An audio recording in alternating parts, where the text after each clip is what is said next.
Welcome back, Chiefs fans. This is my reaction video to the Chiefs-Ravens game where the Chiefs lost to the Ravens by 1 point on Sunday Night Football. Just going to start with the things that popped up to me or pop up in my mind first. This defense has got to get better. I mean, you score 36 points, you should be able to win a football game. Now, I understand the defense didn't fumble the football. I'll get to that in a second. But, I mean, at some point in time, we got a pick six to start the game, but that was Tyrann Mathieu who did that. That was all the Honey Badger, okay? And then he picked another ball off in the game. So picked a ball off in the end zone. So you could argue that he even saved us points there, because that would have probably easily been a Justin Tucker field goal if he doesn't pick that ball off.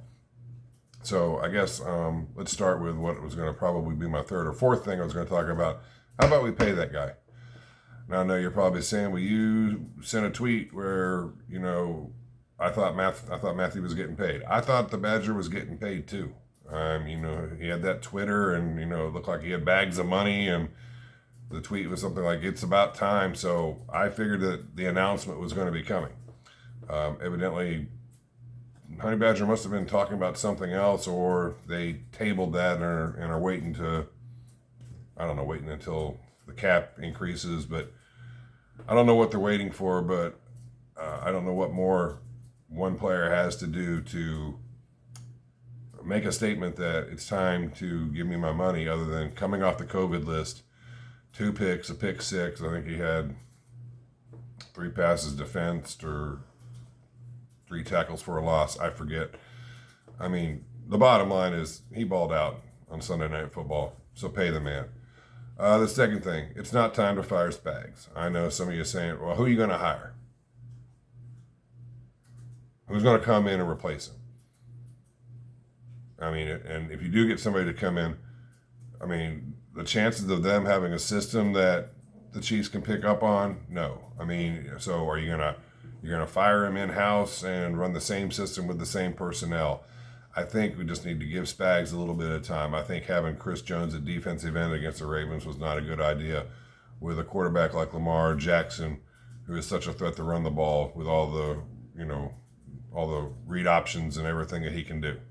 Okay, Chris Jones, that's not his natural position. So, but I think if this game was further later on in the season, after he's had a little more time to play the defensive end position, I think you might have seen a little bit of a different result. So my confidence level on the Chiefs defense is about a 5 tops. I'm not ready to, push the panic button and, say, let's get rid of him and let's have somebody take over. But it's time to maybe make some changes, Spags. I know you're probably not going to see this, but what does Rashad Fenton got to do to get on the field? Charvarius Ward, I cannot remember what his nickname was. Maybe someone can put that in the comments section. But when all the players were announcing himself, he had some kind of nickname that just caught me funny, and then he played like complete garbage, in my opinion. I've never played, and I'm not saying I would have done any better. But if you're going to give yourself some special nickname, you better back it up. Seriously. You're gonna talk, then you better be able to walk the walk. And Ward's not doing that. A couple of years ago, he was great, but you can look at other previous videos that I've done. I would have rather had. No, I forgot. I would have rather had Steven Nelson come in, put him at corner, than Charvarius Ward. But Fenton seems to make plays when he's out there on the field. So I don't know if Spags just doesn't like Fenton, if Fenton's in the doghouse, but I say put Fenton out there and see what's the worst that could happen. Or maybe put Mike Hughes at corner. See what you got there. But Ward is just not cutting it. Move Ward to the nickel. Something's got to be done. There's got to be some changes made. Honey Badger and Chris Jones, they can't do it all. And Uzi Clark, he came back, and I know he had a hamstring. I get all that. But I was kind of expecting a little bit more from him. So Frank Clark needs to step up. He's making enough money, you got to make some plays. So I don't think we should get rid of Spags, but I think Spags needs to make some changes. And I would start with Fenton for Ward, and then hopefully maybe when Willie Gay gets back, he can't come back this week against the Chargers, but he can come back the following week against the Eagles. That's the earliest he could come back because he's on that short-term IR list. Is CEH a bust? All I remember hearing is he was Brian Westbrook, or he was that kind of a guy. I haven't seen that kind of a guy. I mean, I saw a guy that did not. I don't think he had ball security. I mean, when my son played football, they always would tell him when he fumbled 3 points of pressure, and when you're running into a pile and you know they're going to be trying to strip the ball out, you got to have that ball tucked into your chest. I mean, the replay, it didn't look like he had the ball into his chest. And he coughed it up. But the defense could have stopped him on 4th down. They had that opportunity. So, there's plenty of blame to go all the way around. I don't want to get back on the defense again. But is CEH a bust?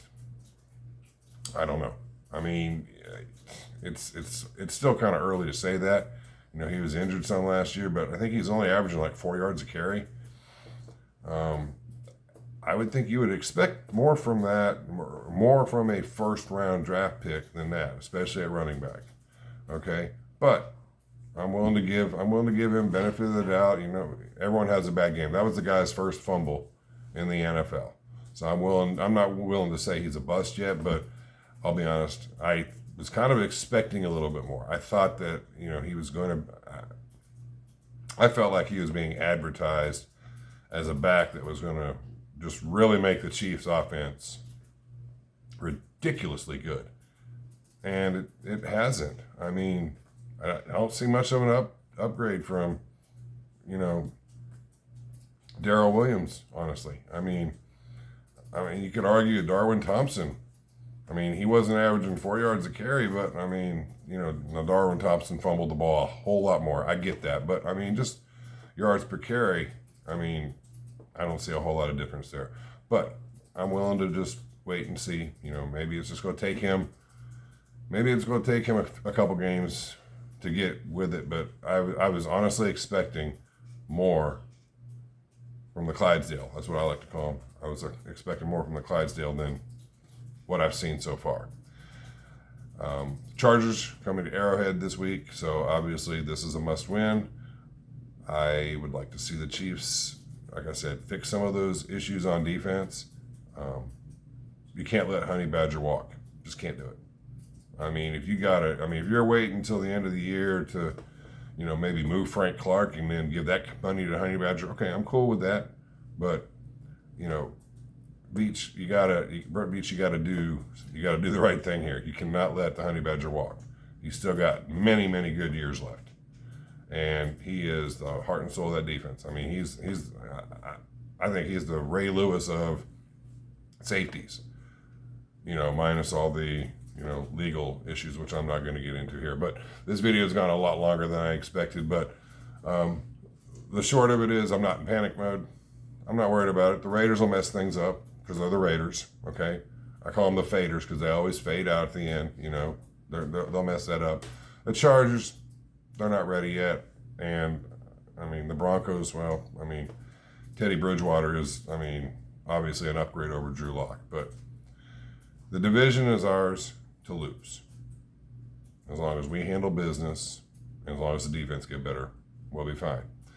Until next week, hopefully it'll be earlier in the week when I do this reaction video. Take care and make some noise at Arrowhead. Later.